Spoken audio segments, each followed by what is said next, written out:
Hey, that looks like Bull's cousin right there. All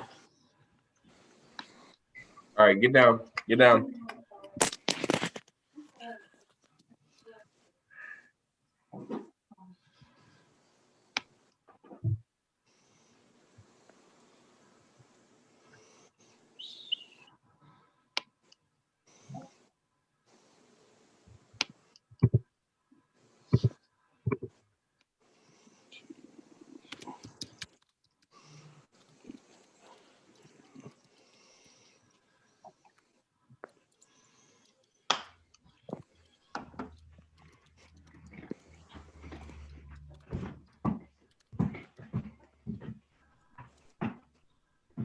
I think Sawyer's homework got the best of him.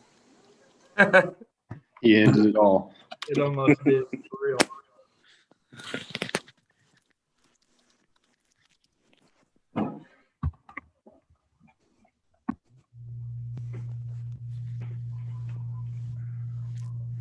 Because he was like freaking out for a second. Like, who is that? Don't step into water.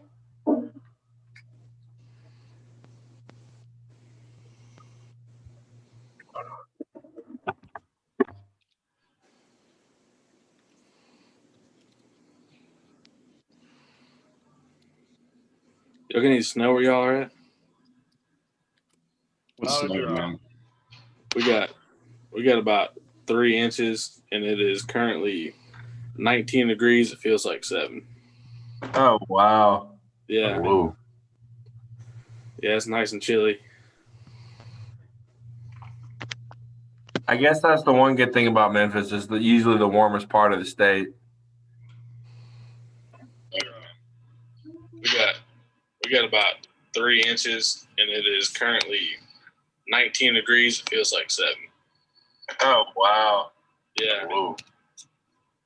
Yeah. Somebody replaying this right now? What is going on? I guess that's the one good thing about Memphis is usually the warmest part of the state. We got about 3 inches, and it is currently 19 degrees. It feels like 7. Oh. Already eating now.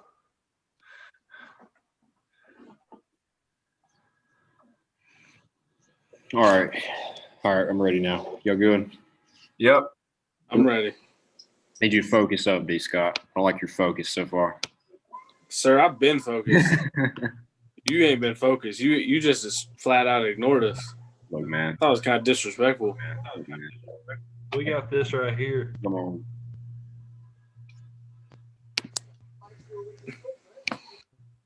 All right. I'm good. 3, 2, 1. What's up, guys? Welcome into episode 5 of the Checkerboard Check-In. Got the usual goons with us again tonight. Keenan, Murphy, Sawyer, D. Scott. What's going on? What's going on? Good. What up, brothers? I heard something about a new coach this week. Is that accurate? That couldn't be. We're so known for stability up here. I think it's just I've heard rumors. about it. Just hearsay. Okay. I think it's rumors. Yeah. Rumors of lots of 50 burgers, using our speed on the outside, things of that nature. I don't think that ever happens, though. Not in a while. No. Well, main thing on the dock for tonight, you guessed it. If you've had a pulse, if you've been on Twitter, if you've been on Facebook, anything on the internet for the last four days now with the build up, last couple days with the actual hire. Josh Heupel out of UCF. We'll just go around initial thoughts, I guess. It's hard not to view it as a little bit of a letdown, I guess. You know, read into the hype all you want, but we'll see. It's a contrast, and I like that. That's the one thing I do like. It's a contrast from our last coaching regime, and you know, we'll see. We'll put up points. But His DC hire will tell us all we need to know. Yeah, I think definitely Heupel was not the fans' first choice for sure. I mean, Danny White said in his presser that he was his first option, even though he tried his best not to hire him because, you know, he worked with him or whatever. But, I mean, when you look at him and the old coach, Pruitt, I mean, Heupel has head coaching experience. I know it's not Power 5 experience like we were wanting, but, I mean, he has coaching experience. Like Keenan said, his offenses put up big numbers every year. I mean, I think Danny White said they averaged like 45 a game the last 3 or 4 years, whatever. I mean, when's the last time we hung 45 in a game?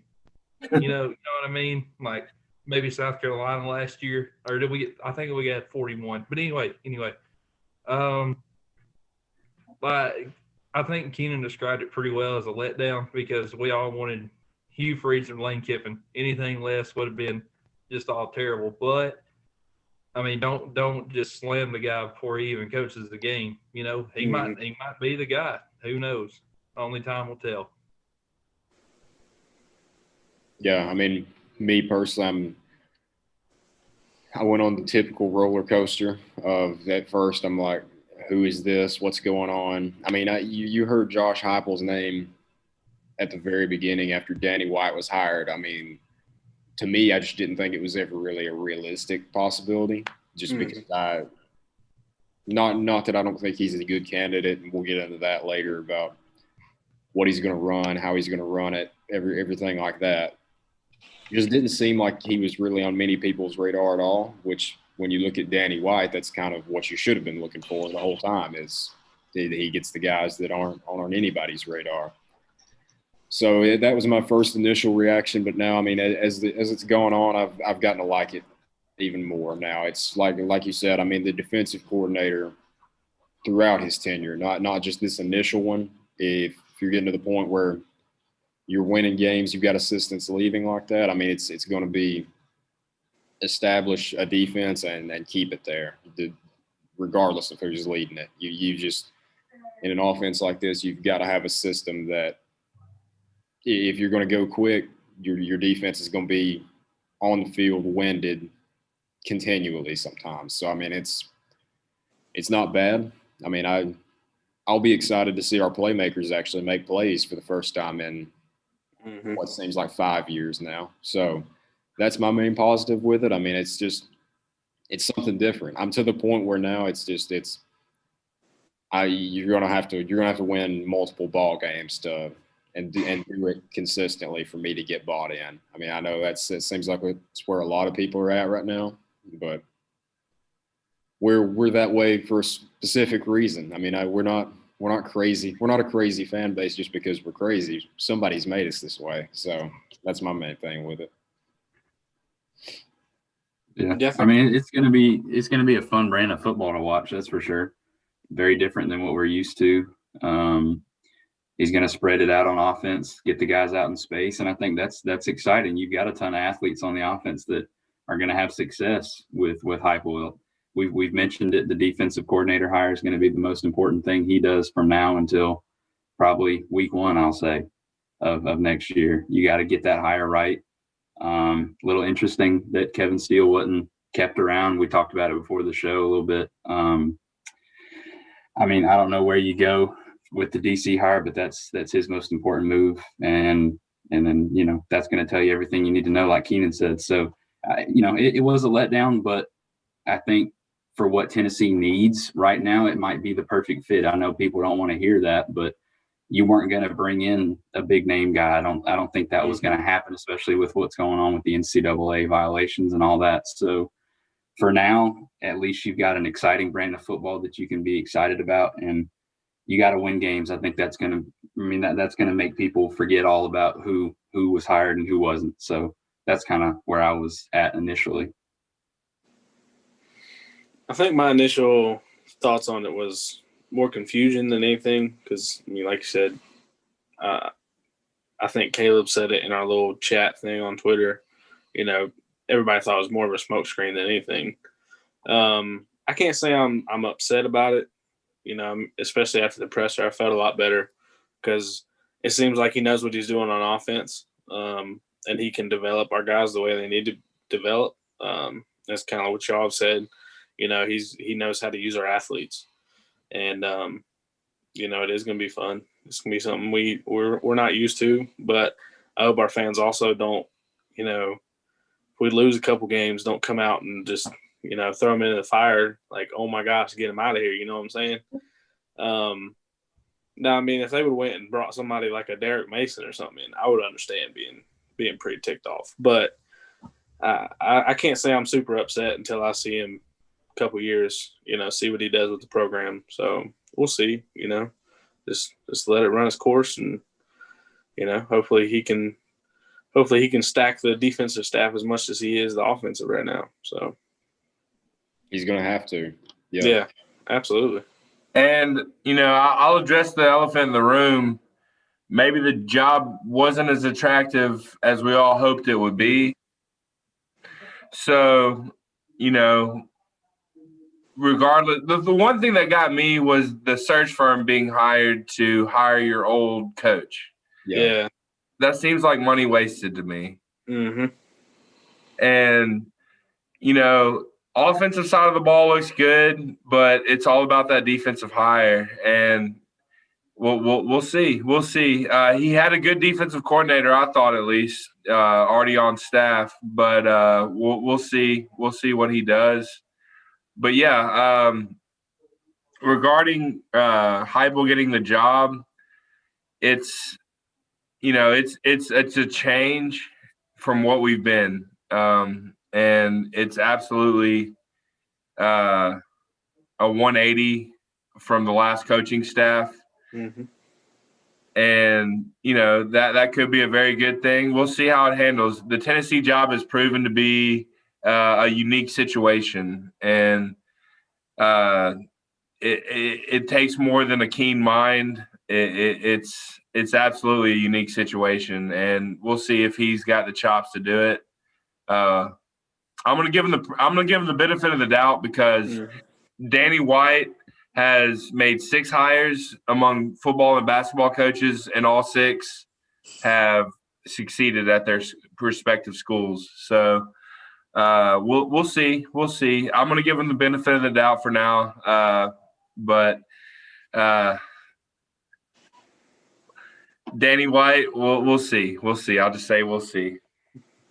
I think another important thing to look for with Heupel is the quarterback room, because he's supposed to be kind of like a quarterback guru, from what I understand. I mean, he's a really good quarterback himself. I mean, it's not like there's not talent in that room either. I mean, you just brought in Hooker, Salter coming in, Bailey's coming back. I mean, you've got 3 guys right there that I think, in my honest opinion, any one of them could start week 1. And the funny thing is, Bailey might be the least conducive to his system. Salter and Hooker might be way more conducive to a Heupel system, honestly. That's another thing that I like about it. It's just like, you know, the offense, what it's going to be, what it's going to look like, but who's going to be running it? It's just another question. I mean, to me, that's not a bad question to have, because, I mean, you've got guys that can do it. It's not like you're picking from crap. You know, you're picking from some talent. Exactly. Yeah. He mentioned, I think somebody in the press conference asked him about the quarterback situation, and he mentioned that he's had success with pocket passers, guys who can use their feet, and guys that are in between. So I don't think you can count out Bailey quite yet. I'll be interested to see how that race is going to go. I tend to give the edge to Hooker and Salter because of what Heupel typically does. But I think Bailey, with what he did you look at the way they did in Marietta in high school, they ran a similar style offense. So we'll just have to see how that plays out. And the main, which you never know until the team trots out there and they start playing what it's going to look like. But I know I feel like I don't know if I sent you all the video or not. If not, I will send it to you on YouTube. I just found a guy that was breaking down Heupel's offense, what they like to do. how they set their formations up. A guy that really could have a big resurgence this year is Austin Pope, a guy that was in the transfer portal a month ago now. If you go back and look, if you go watch any of their highlights, they use an H-back a lot. I mean, and I know Pope, that was his last real year of meaningful playing time. I know he was the H-back a lot. So even that helps running regardless of what he can do in the pass game. Now, I think that's the big misconception is that Heupel's coming in and it's going to be Steve Spurrier air raid or Mike Leach air raid. And it's, you go back and look at their running backs and they run the ball as effectively as they throw the ball. Maybe even a little bit better running the ball. Yeah, the best thing I heard was they run the ball to set up the pass, but it's not. Yep. It's not I formation, jam it down your throat football. It's a little bit more finesse. Power spread is another word I heard that kind of describe it. So you watch any of those highlights, and I'm excited to see what Austin Pope could do this year. I'm sure he is too. I mean, assuming he's going to stick around. I mean, I know he announced he was coming back, I believe, when Pruitt was still here, but you never know. I mean, it excites me too because you've got a new coach. I feel like before you've got older guys that you give the benefit of the doubt starting just because they've been with the program longer. With a new guy coming in, I mean, it's first impressions. It's who stands out. And the one thing our team on offense shouldn't lack next year is speed. I mean, that's no at all. Yeah. It's been a focus of Pruitt's for the last couple of years is adding speed. You've got just on young guys, you got Jalen Hyatt, Jimmy Callaway, Holiday. Jalen Wright's going to play somewhere there. D. Beckwith for a bigger guy is pretty quick. I mean, you're going to have speed all over this roster. And the main thing is going to come down to, like you said, I mean, Kevin Steele. I hate that he's moving on, but at the same time, I really don't. Just because if he was brought in with the expectation of, hey, you're going to be the head coach this year, and you're going to run it until we hire a guy next year by Fulmer. If he's brought in under that and he's not bought in and now he's got to go back to being a defensive coordinator, I almost don't hate that he's leaving because if he was brought in under that pretense and now he's going to have hard feelings or something like that, I mean, there are other options that you can go after. Zach Arnett at Mississippi State was one I mentioned right before we came on. That's got a little bit of traction to it. I don't know if it happens. He just got an extension from Mississippi State just a few months ago. But as we've seen, contracts don't really bear nearly as much weight as they used to. So, no, money matters. Money matters, and as much as we would like Steele to still be here, I would like to wash ourselves with the old regime completely. And he's getting his money.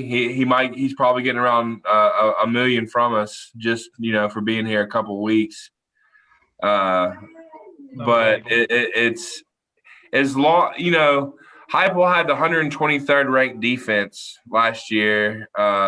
So I'm looking for some fresh faces to come in, to complement that offense, to complement, 42 points a game, to complement 600 yards a game, because you can't outscore everybody in this conference. You can't do it. It's been proven over time. So you got to have a comparable defense to an offense. So we'll see. I'm in a wait and see mode, and that's how I'm going to be. I'm an eternal optimist, but after the last 10 years or so, you can't trust the decisions until you've seen the results. So that's where I'm at. And honestly, I mean, I think to me, go back to Kevin Steele, it may be a hot take right now, but more than his defensive coaching ability, I would hate to lose him more just for his recruiting ability and ties to the SEC and who he could bring in as assistants. I mean, no, don't get me wrong, he's a great defensive coordinator, but like I said, like Keenan said too, if he's going to have hard feelings, if anything was told to him to where now he's not going to want to perform to the highest ability, I'm fine letting him walk. I mean, get somebody else in that can start with a new coach without any, I guess, baggage, so to speak. Not really baggage, but you know what I'm saying. I mean, it's just if you're going to have any of that, just go ahead and wipe it clean. And that nobody's saying we're going to have an excellent defense. I mean, if you do, more power to you. But I mean, with this middle of the pack was good enough. Yeah, this kind of offense, you need 4 or 5 stops a game. I mean, that's what you're going to need. If your offense is truly humming like it's supposed to be and how we hope it's going to be, and frankly, why we hired Heupel to do it that way, then you don't need a stellar defense. I mean, yeah, sure, everybody's going to want that 2009 Alabama roster on the defensive side of the ball, but it's out with those days now. I don't know. Yeah, I mean, it's like we've all kind of said, it's wait and see. I mean, his defensive coordinator hire is going to be the first test. I mean, I'm not going to judge him until we go out there and either win or lose ball games this year. But he's going to have to surround himself with good recruiters and good assistant coaches. And I hope, because we've had reports before of Jeremy Pruitt, which we don't know if they're true or not, but of Jeremy Pruitt dipping more into the offensive side, wanting to wants it run his way. Well, no, if he brought in Josh Heupel to run his offense, let him bring somebody in to run his defense, and hopefully Heupel will learn that and say, hey, that's not my area. Let somebody whose area it is run that, and I'll handle all the media stuff, the offense, all the obligations that go with being a head coach. Because that's something we haven't really said. We did get a guy with head coaching experience and pretty good head coaching experience. I mean, you can say whatever you want to about his record at UCF, which, yeah, it did get worse every year. But the first year you can't get any better. I mean, 12-1. I mean, you can get one game better. That's it. I mean, and nobody's. Y'all going to complain about 12-1 here? I know I won't. I'm not. Not at all. Never. And you got someone that's been to the top of the mountain. He's won a national championship. He should have won the Heisman over Winky. He's been there. So that's someone that the players will respect. That's someone that, commands a presence, among his players. So, we're going to put up points. There's no question. We're going to put up points. Jalen Hyatt will feast. I agree with you, D. Taylor. I think D. Beckwith is the perfect running back for this situation. I hate to lose Eric Gray, but there's still a stable left. There's still a stable of running backs left. There's enough offensive weapons on this roster to do some damage next year. Absolutely. It's the third time I've said it now, though. It comes back to that defensive hire. It absolutely comes back to that. And we'll see. We'll absolutely see. Yeah, and I mean, that's a segment. Oh, go ahead. Sorry. Another question is, Eric Gilbert, he's still sitting there in the transfer portal. I was about to get into it. Yeah. And you got an offensive mind there now, somebody who's going to get you the ball. So you got to think Tennessee's looking even better and better to him. And, I think it was episode 2 or 3, I can't remember. I asked y'all what kind of role D. Beckwith would have next year. Well, if we don't get Gilbert or, something like that, could we use Beckwith like that? Because he's still the wild card. He was going to be with Pruitt. I think he still is with Heupel. He's just going to have to find somewhere to plug him in. I think he's too talented not to. But who knows? I think it'll be fun. The mystery is fun to me about who's going to play where, who's going to do what. And another thing that I really like about Heupel, in his press conference, he said, we're going to do what the kids can do. He's not going to come in here and try to demand you do something you're not comfortable with. He's going to run what we can. We'll plug you in where we need to plug you in, and we'll see what your talents are, and then we'll put you where you need to be. I agree. That's the right mindset to approach the situation with. block out the noise and do what you're good at. That's scoring points. So I guess I'm warming up. I guess I'm warming up a little bit to it. I give Danny White credit. He didn't make a boring hire. I mean, it's like it was the first message I sent after it broke. I mean, and that was still in the point where I was still kind of mad about it. I mean, I think you could have done a lot worse. I mean, I think you could have done better possibly. Now we don't know, like you said, that the job probably not as attractive as we thought, but it's not a boring hire. I mean, bringing in a guy that's a top 10 offensive mind that seems like in the country, that's not boring. Now you can say you didn't agree with it, you thought it should have been this guy, but you can't say that it doesn't.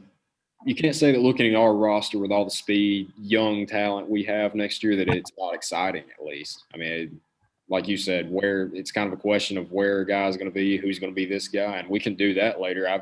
I've been looking at our roster of who's going to start where. I kind of like Sawyer. I think D Beckwith at tight end, especially if Austin Pope is more of an H-back, something like that, relied on for his blocking. In a fast up-tempo offense, D Beckwith as a receiving, kind of like Kyle Pitts a lot did this year. I mean, I think there's a lot of chance because I love Jabari Small. I do at running back. I mean, I think I watch him and I see John Kelly again. I do. They look exactly the same to me. So I loved watching him this year. Every time he touched the ball, he ran like he was pissed off at the grass. So I'm ready to see him with the ball in his hand more. So that's who I would. Which we'll get into that. We can do it right now if you want to. If I've got my starting lineup of who we don't have to do offensive line, but just skill positions. I mean, like I said, me personally, let's just face the facts. You're probably going to have a bowl game ban next year. I mean, that's kind of it's the unspoken truth right now. It's going to happen probably. I mean, we don't know, but it's kind of what I said coming into this year, how I would have started Harrison Bailey all year. It's a COVID year. It's weird anyway. It's to me, I mean, why do you not start Caden Salter next year? I mean, as a freshman, I mean, maybe I'm the only one that thinks that way, but see what he can do. I mean, I don't know. It's going to be easy to score next year. I mean, you've got good playmakers on the outside. You need somebody that can put the ball in a good spot. And I think all our quarterbacks can do that, but I like Hendon Hooker from what I've seen too. But Caden Salter, if you've got a guy that has virtually the same skill set, why not roll with a young guy and just if he's it, you've got 3 more years. If not, hey, it's the first year. You've got a bowl ban. Not much is going to be expected of you anyway. I don't think there's much downside to doing it, honestly. Yeah, I think if it's close, roll with the youth. Yeah. You know, I mean, if an upperclassman doesn't just wow you over a freshman, roll the freshman out there. Heck, let him take his lumps. And then by his senior year, he's just going to be better for it. I thought Bailey should have been starting all year this year too. Just what we'd seen from JG and everything, like there was no reason for Harrison Bailey not to, even with the short off season, whatever. Roll him out there. Then if 4 or 5 games into it, he don't got it, then put JG back out there. But I don't know, man. If there's a gap that's not very big, I'm rolling with youth. And I feel that way about everything, about high school, college, whatever. And you don't have the worry of quarterback development this year. You shouldn't, at least. I mean, Josh Heupel, every quarterback he's touched so far has increased their stock exponentially. I mean, I would have started Bailey last year. I think we've all said that at some point, but at a certain point too, I understand if you say he's not ready yet. I mean, that's not a good excuse because if you have a quarterback coach on the roster, then why isn't he ready?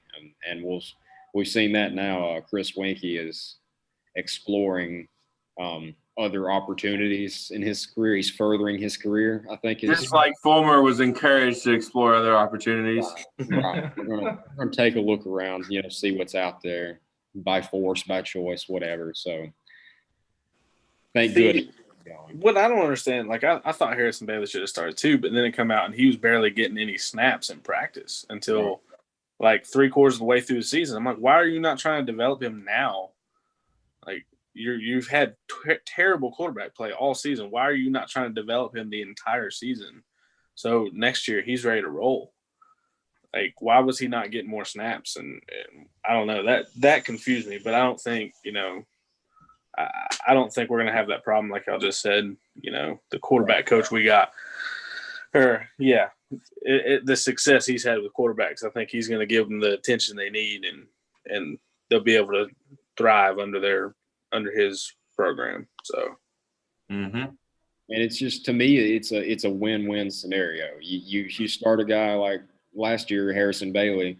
He does well. Okay, there's your quarterback of the future. You've got at least 2 more years out of him. He doesn't do well, I'm not going to blame you. I mean, you found out if the guy had it or not, and especially in this last year. I mean, it's a weird year anyway. If you start Harrison Bailey all year and go 3-7, you won't hear a word out of me. I mean, I promise. I mean, if you go the whole year, he doesn't have it, recruit another one. Well, we'll eventually get one. And that's just my same thinking with Kaidon Salter. I mean, I wouldn't count Harrison Bailey out of it. I mean, it feels weird that this time a year ago, he was supposed to be the savior of our program, and now and I got caught up in it too of, maybe this offense doesn't fit him as well, but that's not true. I mean, Josh Heupel's done it with every kind of quarterback. It comes down to who's going to fit schematically the best, and me personally, I like running quarterbacks. I miss seeing Dobbs back there where he's got the ability where if a play does go wrong, it's fine. Like, you go get 6 yards on a scramble. I mean, that just offers so much more opportunity to me. But I mean, yeah, he's definitely, it's what Murphy said. I mean, he's definitely not out of it. I mean, it's up for grabs. Yeah, that would be who I would roll with personally. Would be Bailey next year. I think he's got the most experience with the receivers that you've got because he's been here. Obviously, Salter coming in has an advantage over Bailey from last year because Salter's going to hopefully have a regular, spring practice, summer workouts, and then fall practice, and he should be in a more advanced position development-wise than Bailey was this point last year, or when we get to that point this year. But I think Bailey's got the chemistry with the receivers, and that's big for me. I think you can see when there's a timing issue and a chemistry issue with quarterbacks and receivers. That's true. I think I don't really know. I mean, I understand the advantage of going youth over the upperclassmen if there's not a big gap. It's just Hendon Hooker to me is going to be a bit of an X factor or a wild card, if you will, because here's a guy that's brought in when the previous coach is here. Here comes Heupel. He kind of fits what Heupel does, but is that I don't know if that's going to necessarily mesh well. I don't know. It's just I would go Bailey, and then if Bailey gives you a reason to yank him or pull him, then you pull him and you go with the next man that has shown that he can do it, just as good, if not better. So I would personally go with Bailey just based off the chemistry and time, all that stuff, because you're going to be going fast. You're going to be making a lot of different changes at the line, reading defenses and stuff. And, I think with Bailey having the experience he does, and Hooker has experience too, but with the receivers and running backs here, Bailey's got it for me. So that's where I would go. I agree with Murphy 100%. Bailey's been here. He's familiar with the offense. He's familiar with the weapons he'll be using. Heupel's offense has put up 570 yards a game. So I feel like with the weapons we have, we can duplicate that, reasonably well. Every argument you can make, every point you can make comes back to the defense. He didn't have a good defense, and his teams, regressed a little bit every year he was there because of that defense.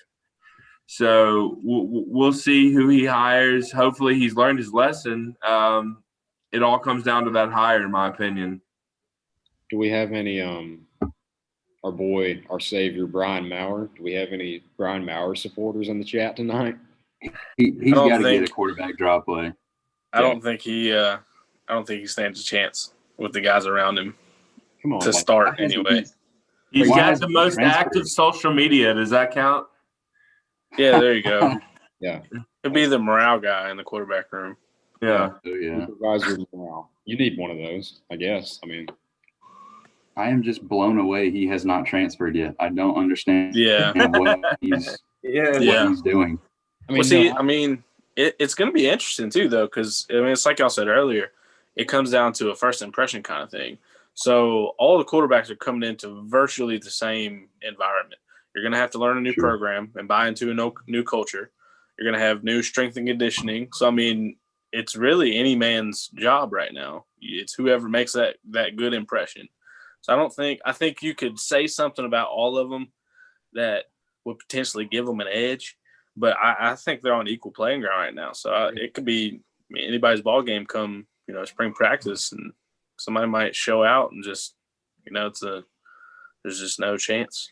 So I mean, 90% of me is joking when I say Brian Maurer, but I mean, at the same time, you look at it, I mean, the play style is kind of a fit. Play ability, now that's you can look like you fit in an offense all you want, but do you fit in the offense? That's hey, this is going to be the first time in 4 years that we're not going to be disappointed with who starts at quarterback. yeah. It's going to be great. It's great. I'm happy with any of them. I mean, and you see the players. I mean, all the players on social media, and you haven't had any transfers since he's been hired that weren't already in the portal to begin with. I mean, you had Right.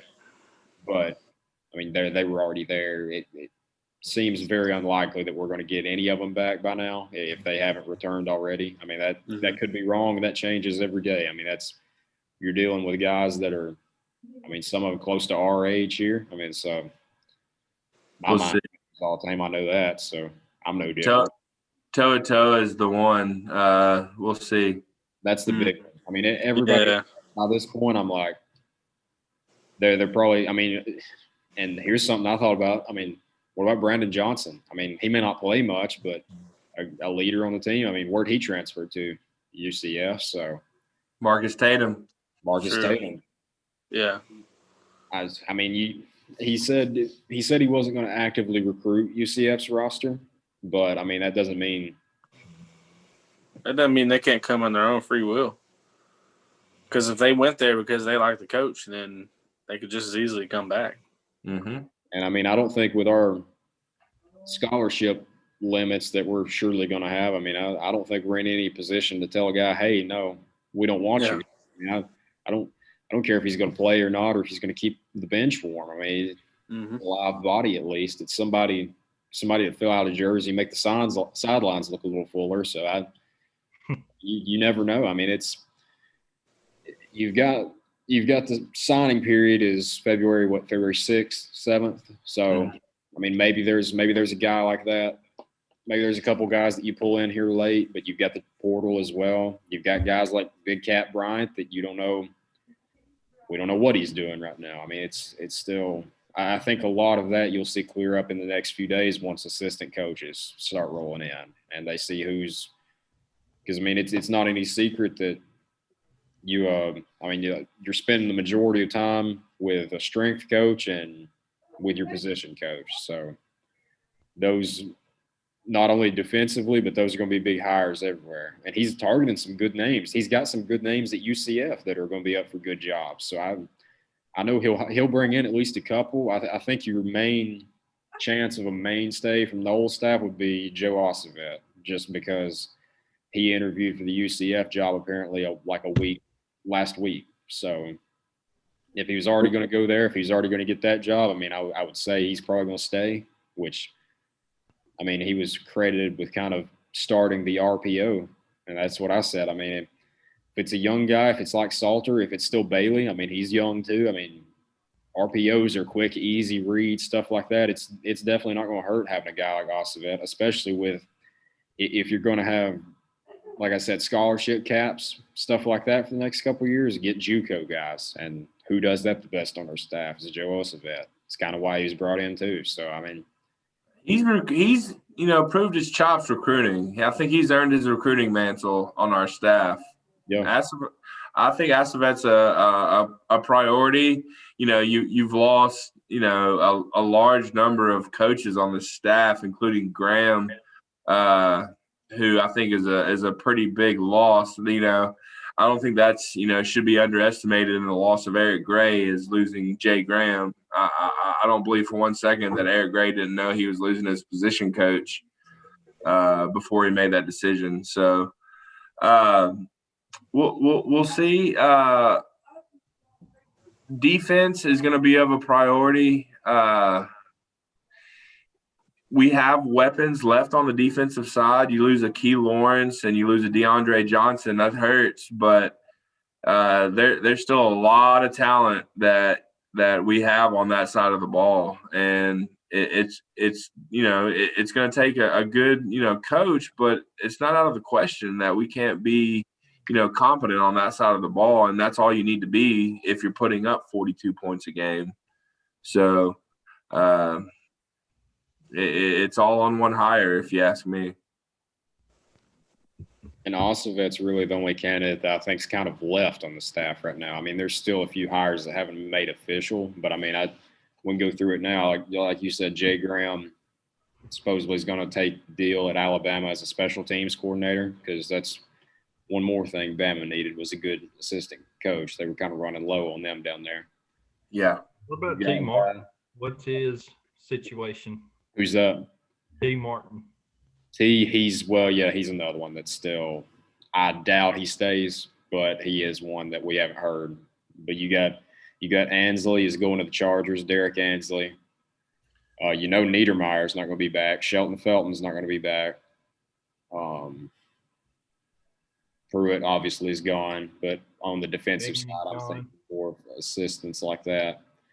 But I mean, he's like I said, Heupel's got good ties to good assistant coaches, and I mean, I've read a couple quotes now that he's pretty well respected among his peers. So I mean, that can't help in bringing in good coaches. And my main thing is you have the names like Rodney Garner, names like that out there that are home runs if you get them, but we can't just target big names because they're big name coaches, because a lot of times, especially if they're older, I mean, we've kind of seen that now in a certain offensive coordinator that is on the plus side up in our booth. I mean, we've seen that it's nothing more than a check to them at sometimes. I mean, it's a harsh reality, but they're going to go where the money goes. So get established guys like that if they're good coaches and good recruiters like Garner is and like everybody in the country thinks he is. But, I mean, it's going to be a semi-young team. Go get a semi-young coach that's still hungry, that knows his stuff, can recruit, and may not be as well known. I mean, that's Josh Heupel's only 42. I thought he was going to be older than that, but I mean, he's not old at all, especially in the coaching profession. I mean, hopefully, I mean, this is something he comes in, works out well, and he's going to be here for the long term then. Yeah, because Saban's in his 70s, something like that? 69. 69?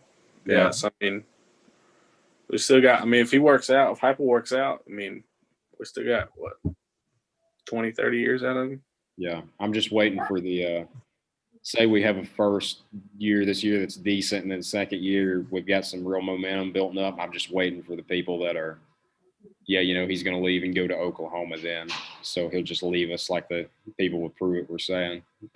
Speaking of a good year, what is a good year with Heupel's first year? We can get into that. I mean, you look at the schedule. I'll pull it up right now. I mean, I was looking at it earlier today, and I'll give a plug here. The guys at More Important Issues, they were talking about it earlier today too. I mean, it's not one of the worst schedules I've ever seen. Honestly, it's not awful. You've got a chance to start the year 3-0. Now Pittsburgh's going to be I don't know. It's kind of those things. I think it's a very winnable game, but at the same time, you don't know until you see. I feel like the Pittsburgh game will be which team can dictate their tempo more, because we kind of know what Pittsburgh's going to bring. They're going to bring the ground and pound. They're going to bring tough defense, try and beat you in a slugfest. If Heupel can execute his game plan and score some points, I think we'll be in good shape that game. I really do. Let's see if I'll pull the schedule up here and we can screen share it. We'll do that. Everybody can look I at think it. optimistically, like, we could win 6 to 8 games. Optimistically, Yeah. Right. When I think- first looked at the schedule, I think first 3 should be wins for us. Yep. And I then agree. who's that? Oh, South Alabama. That should be a win. Vanderbilt should be a win because we still have more talent than they do, and they have a first-year coach. I think we'll win one of the. Kentucky, Ole Miss. I was gonna say I think we'll win 2 out of Kentucky, Ole Miss, South Carolina, and Missouri. Is that I on think the we'll win screen? 2 out of those, and Is then I that- think we'll get beat by Georgia, Bama, and Florida again. Yeah. Is the schedule up on your screen now? No, we're up on the screen right now. Now it's the schedule. There you go. Okay. oh, Yeah, I mean you look at it there. I mean, you've got Bowling Green in Knoxville, Pitt in Knoxville, Tennessee Tech in Knoxville. That should be a real slobber knocker there. The Golden Mhm. Eagles coming in. You've got at Florida, at Missouri. I mean, your toughest stretch is Ole Miss at home, at Alabama, at Kentucky, Georgia at home. I mean, that's nothing like 1, 2, 3. that's 4. nothing like the gauntlet we've seen in years past. I mean, it's nowhere near that bad, I don't think. I think Not we'll to win 7. mention playing 8 weeks and then, or 7 weeks, then playing Alabama at the end of that. That's Yeah, Right, where everybody's dead and you're going in to play the Grim Reaper. So, yeah, I mean, yeah. I think we got 7. to me, I go Bowling Green win, Pitt. I mean, it's so we'll go guaranteed wins. You've got Bowling Green, and I know Mhm. nothing's ever guaranteed after the Georgia State game, but Yeah. new coach now. So, I mean, you've got Bowling Green, you got Tennessee Tech, Mm-hmm. South Alabama. South Alabama, and Vanderbilt. I mean, you've got 4. I mean, Yeah. we should be better And than this year. I would almost say you could throw Pitt in there if you wanted to. Almost. I mean, yeah. I would almost. That's a borderline, but I would almost say you could throw that in. That's and Keenan if- had a good point. It's going to come down to controlling the pace of the game because that's Yeah. the first test right there.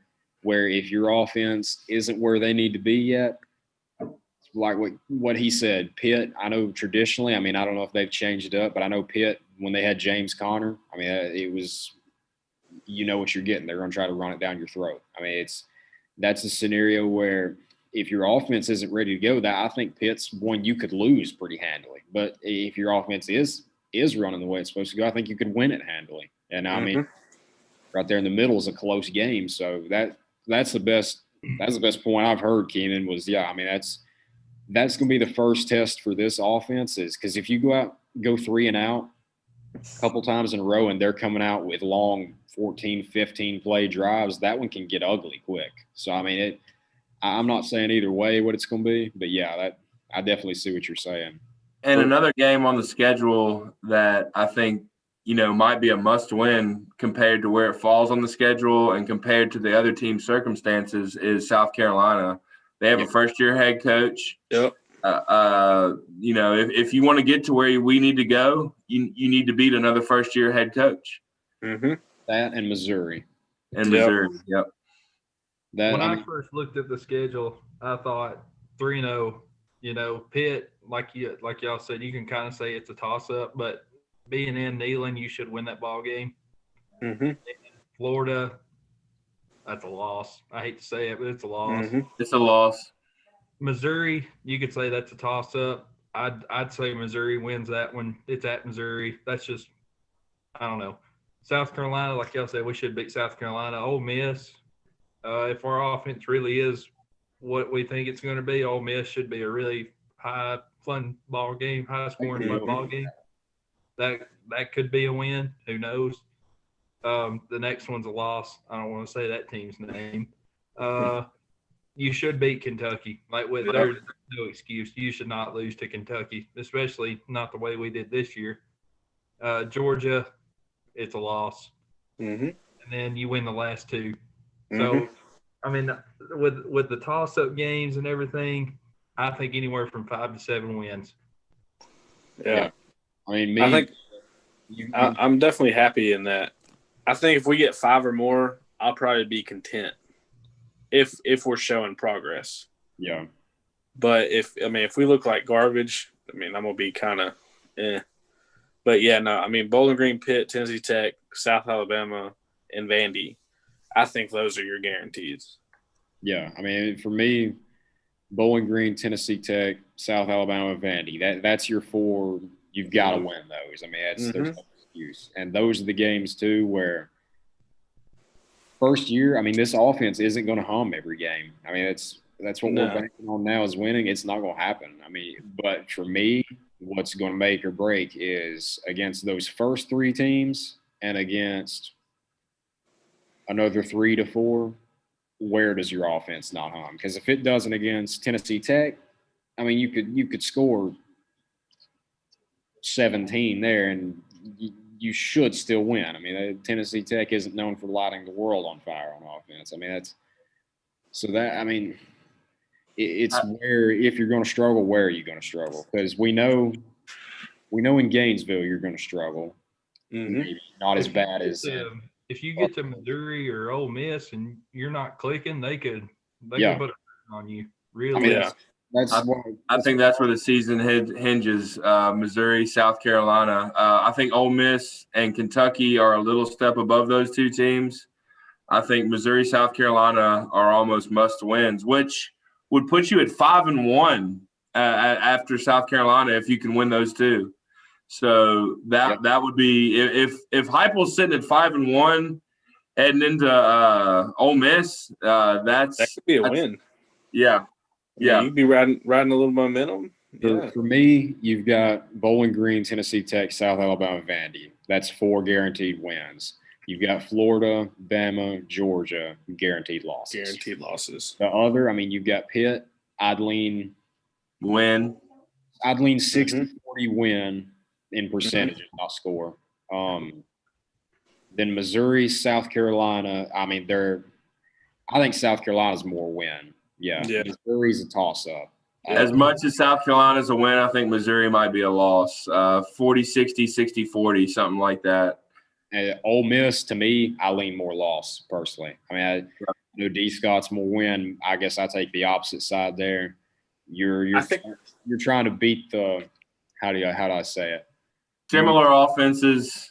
Yeah, you're trying to beat Lane Kiffin at his own game when he's got a 2-year head start, got more of his players in there, and you're going to have to maybe your defense shows up that day and maybe you have a perfect offensive game. I'd say lost, though.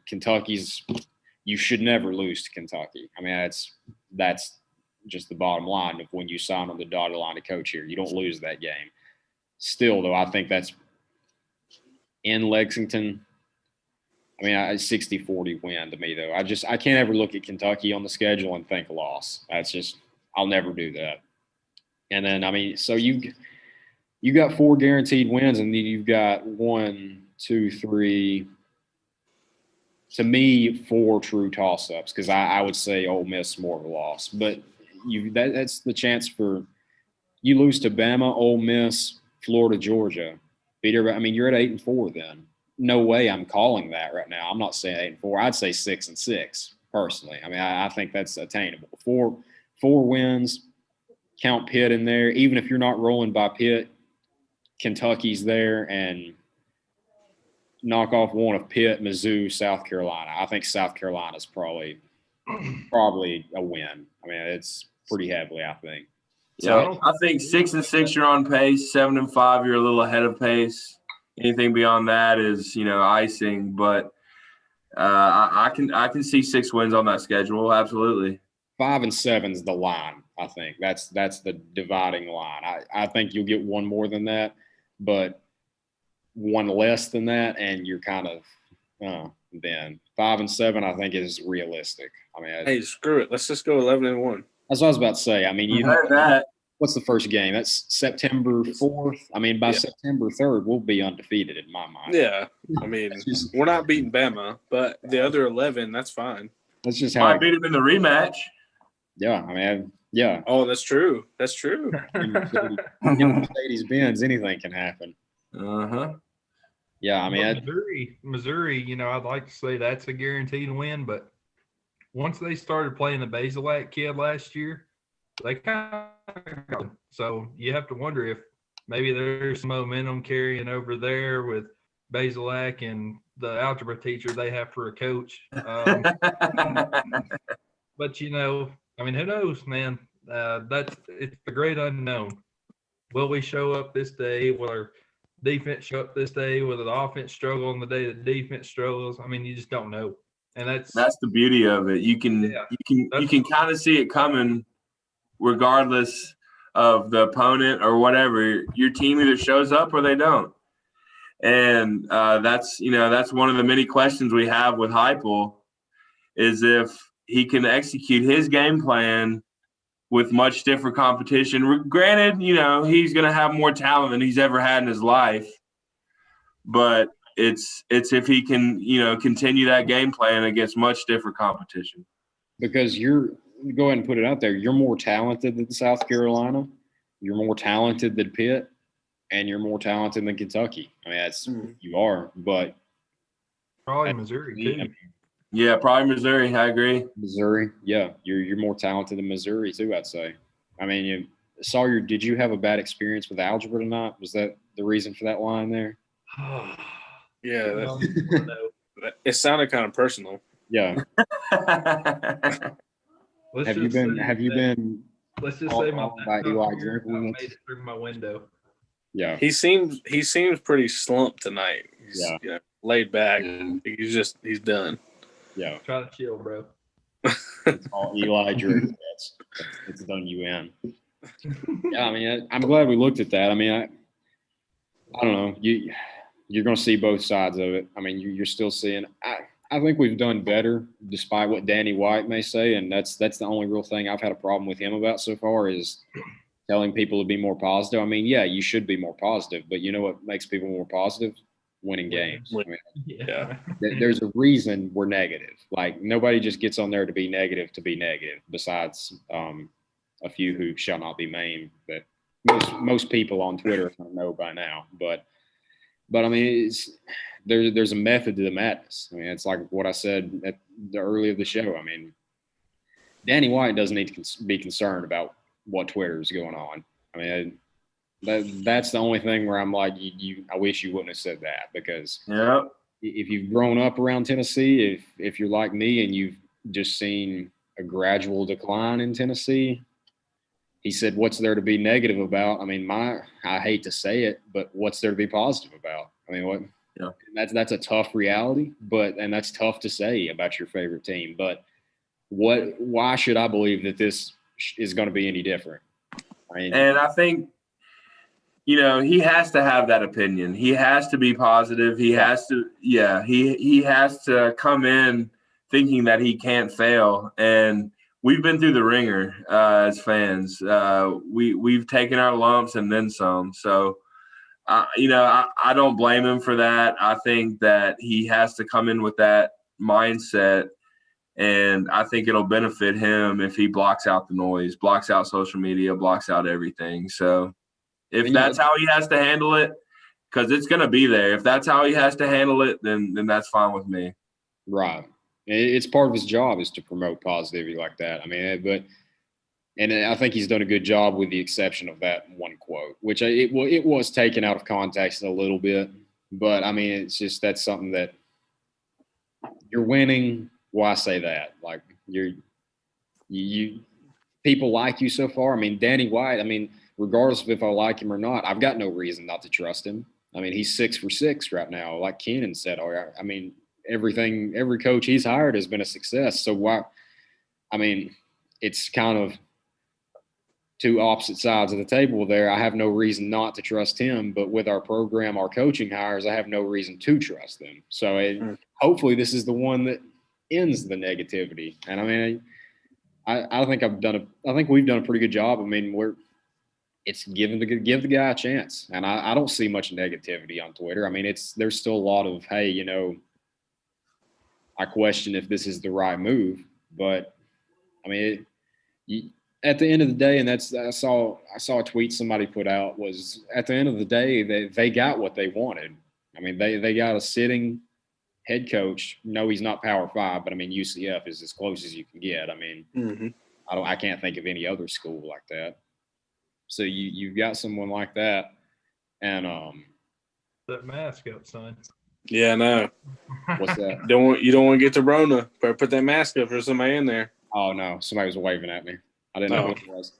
But no, it's been pretty dead in here tonight actually. It's the Checkerboard Check-In fan club. Yeah, it is. That's what it is. I told them I had to come do the podcast out here, and they said they'd hang around. So. But I mean, it's live from the School of Journalism at MTSU. You've got the Checkerboard Check-In. But yeah, I mean, it's just I don't even remember what I was saying now. I don't know. I forgot. It's something. I mean, it's something along the lines of you've got no reason not. I've got no reason not to trust Danny White, but I've got no reason to trust the program. I mean, and like I said, they got everything they said they were going to get. They got a proven winner. That's what I was on. Okay, I remember that now. They got a proven winner. They got an offensive-minded guy. He appears to be a player's coach. I mean, I haven't heard any negative reviews, and all our players seem to like him. He's like what Bailey said. He said it feels like the energy in the locker room just totally changed. Yeah. Mm-hmm. It wasn't in the final form that everyone thought it would wind up in, but I mean they did what they said they were going to do. So I mean, at the end of the day, I mean I'm going to title this episode "Wait and See." I guess I mean that's all we can do, and we're going to be waiting until spring practice starts. First week of March, I think. Then you got your spring game. Then you've got the dead period of we're going to find out what kind of recruiter he is. I mean, I know, I think it was 24/7 Sports reported he's already reached out to Ty Simpson, which is your guy that you've got to get in 2022. I mean, you can't let a home state guy get away like that. You've got one of the top quarterbacks in the nation that, unless it's an absolute dumpster fire, Ty Simpson's going to come here. I mean, he will. I mean, that's just the bottom line. He's one of those kids that I think is like Austin Pope, that they've grown up in Tennessee. Pope's closer in Knoxville than Ty Simpson. I know he's around UT Martin, but still, I mean, I'm 3.5 hours away from Knoxville, and I'd take the first charter bus there right now if I could. So I mean, getting the player is nice, but the outlook of you can't let that kid get out of your state, regardless of how he is as a player. Now, obviously that plays into it, but you can't let a top prospect like that I understand if he moved here to Tennessee, he doesn't understand, but he's evolved. I mean, you've seen it in pictures of him. I mean, he's rocking UT gear, and he was Heupel's first call. Him and Walter Nolan, I believe, was the other one he reached out to. Top defensive lineman. So I mean, the assistant coaches are first, but then you're going to figure out what kind of recruit he is over the summer. I mean, that's where it's that starting into the fall is where that answer is going to come. So wait and see. And he talked about it in his presser, keeping kids in state. And I think especially for the 2022 class, I mean, you have to, because it is, I mean, to the best of my memory, this might be the best class that's come through in a while. I mean, like you said, I think Walter Nolan's the number one player in the country, like, period. He was. He was one time. Ty Simpson's a top 10 quarterback, maybe top 5. I can't remember. Cameron Miller, Dallin Hayden, Jordan James. I mean, there's just the state's oozing with talent. So you've definitely got to do that. Recruiting, I think that's definitely one of his biggest question marks, because I don't think he's ever really had to recruit at this high of a level, because whatever conference USA or whatever, I don't know what conference UCF was in, the American.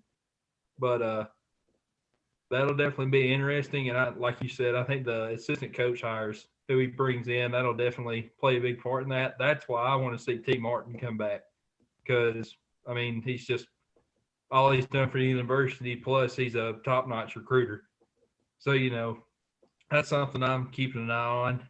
And I want to dive into one more thing about Heupel and how he can make a lot of people happy. Don't imitate the Texas A&M game. And what I mean by that is A&M held the ball for 44 minutes of that game, and they ran double the plays we did. As long as you don't have any games like that, I think you'll be okay this year. Yeah. Yeah, I mean, it's like kind of like what you said about recruiting at this high level. I'm not really going to judge him up to this point yet because, I mean, you come from UCF. I mean, do you really have to recruit outside of Florida? Honestly, No. I mean, there's so many players in Florida. I mean, it's like TCU, Texas Tech. I mean, they're going to pull some guys, but SMU right there in Dallas. I mean, to our old pal Sonny Dykes, that I'm sure is going to get their program humming, like he was going to do here apparently. But I mean, it's just Tennessee's a more nationwide job. Yeah, you've got to lock down the state first, but can you pull kids out of Atlanta? Can you pull kids out of Charlotte? Can you get kids from Memphis, which yes is Tennessee technically, but I mean you could be an Ole Miss in a quarter of the time it is in Knoxville. I mean, it's just Memphis isn't really part of Tennessee, I guess is what I'm saying. Sorry to all the Memphis folks out there, but I mean, it's just, yeah, it's important to lock it down, but I mean, when Tennessee rolled in the 90s, I mean, it was Georgia boys. I mean, who had the quote? Real Georgia boys go to Tennessee. Was it Dale Carter? No. Yeah, but yeah, you know the quote I'm talking about. I mean, yeah, it's Tennessee when it's at its best. Yeah, it has Tennessee guys in it, but it's also got Charlotte, Atlanta. You got to recruit where the talent is, regardless of where it is. I mean, that was my big thing is, yeah, I mean, it's a great class in Tennessee, but get those guys. And then, I mean, I want the best people for the job. I mean, it's kind of my thing with coaching hires. If I'd love to have T. Martin here too. I mean, he's a great recruiter, but if he's not committed as a coach, I mean, I'm to the point where if you don't want to be here, don't be here. Right. The Vol for Life tag in your name is good if you're qualified. I mean, yeah, I don't think you should be hiring an underqualified guy because he's a Vol for Life. I mean, that's if you got two guys, you could flip a coin, get both, and one of them's Vol for Life. Sure, I mean, they're on the same level. They're the same style, fit, what you're going to do. Then sure, go absolutely. But get the guys that are going to do the job their best.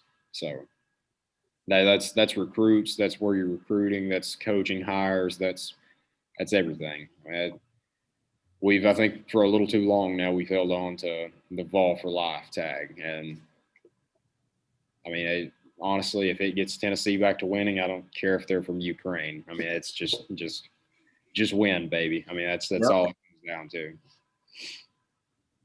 mean, that's win an hour, and it doesn't feel like that to me. I mean, that's all I had. I mean, I didn't bring anything else into it. I mean, basketball beat Mississippi State. I mean, there's not much. A big game Saturday.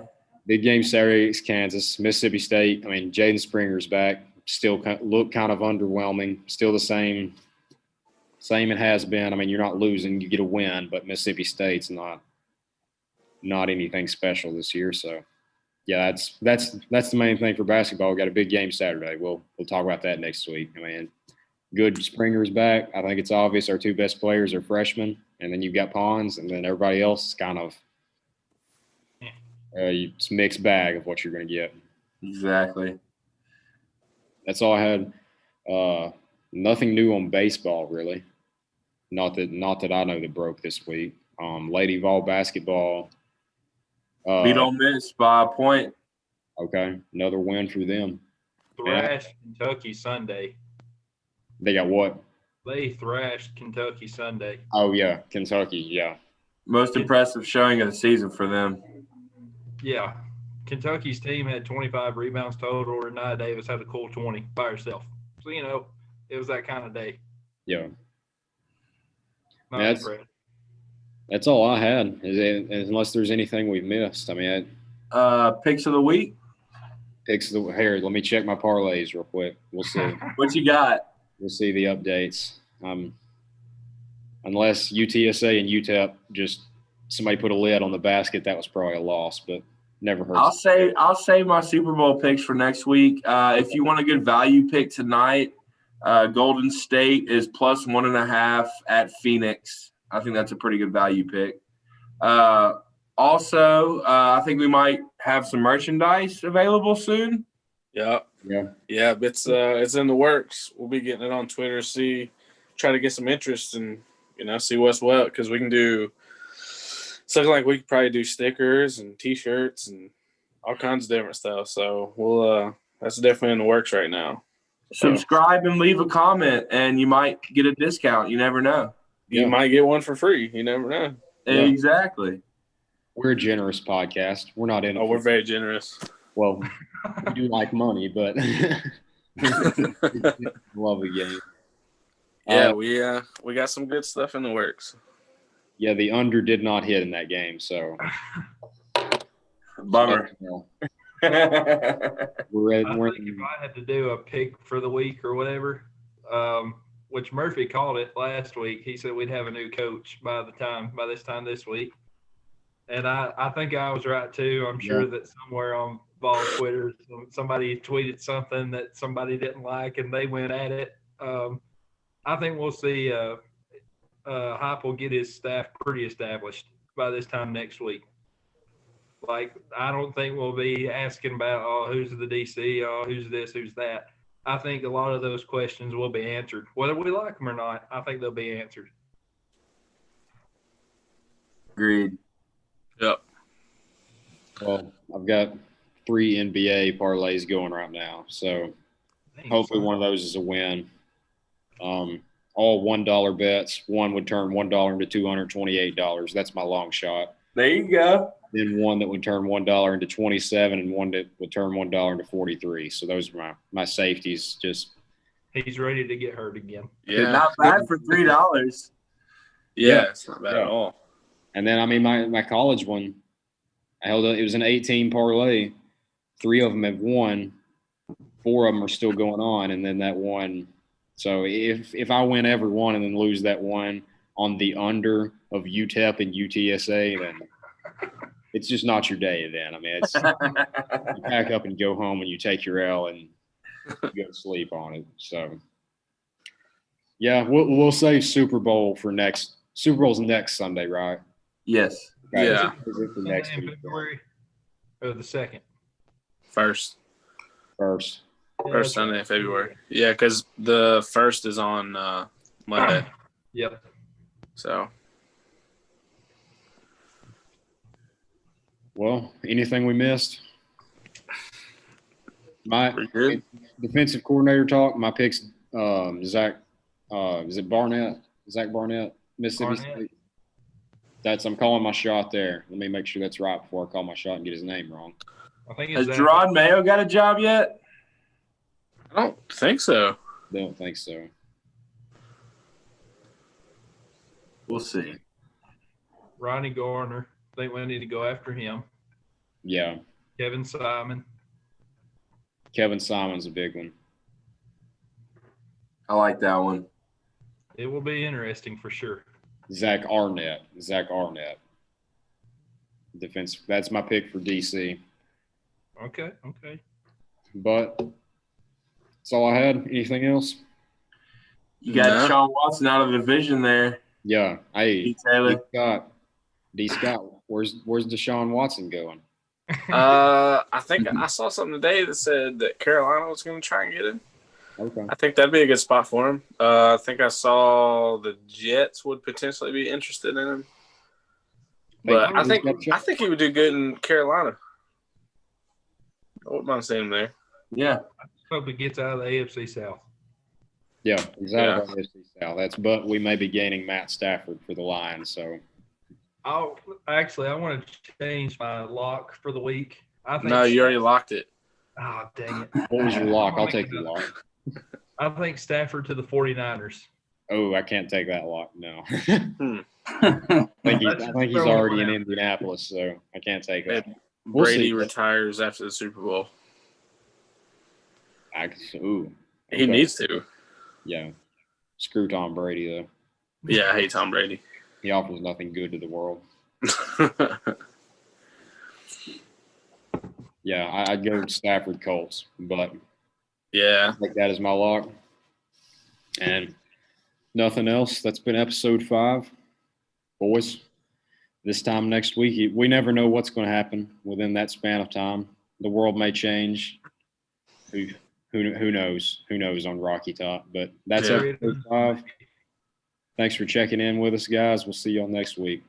We'll see you. See you, boys. Peace. Yes.